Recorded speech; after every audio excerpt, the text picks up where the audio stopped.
కరీంనగర్ జిల్లా మంతనికి చెందిన లక్ష్మీరాజం దంపతులు వేమ్లవాడ లక్ష్మీ గణపతి స్వామి వారికి 2 కిలోల బంగారు తాపడ కవచాన్ని బహుకరించిండ్రు. దేవాలయంలో ప్రత్యేక పూజలు నిర్వహించిండ్రు.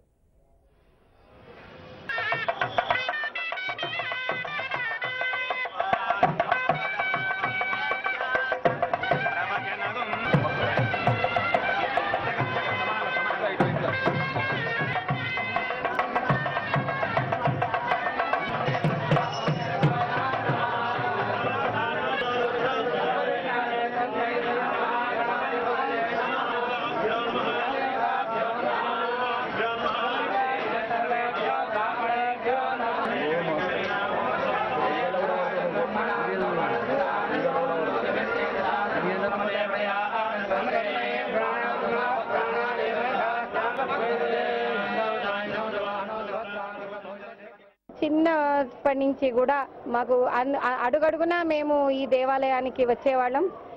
ఎలా మొక్కుకున్నామో ఏమి మొక్కుకున్నామో మాకు ఊహ తెలియని సమయంలో కూడా మాకు అలా మొక్కులు మొక్కేసుకున్నాము. కానీ ఆయన మాత్రము మాకు ఏది ధర్మమో ఏది ఆచరణ యోగ్యమో ఆ దారి చూపెట్టాడు మాకు. ఎందుకంటే మనిషికి అందరికీ కూడా సద్భావన ఉంటుంది, సత్కర్మ చేయాలని ఉంటుంది. కానీ బుద్ధి కర్మానుసారిణి అని కూడా మన శాస్త్రాలలో చెప్పారు. అటువంటి సద్బుద్ధి మాత్రం ఇచ్చేది ఆ భగవంతుడే.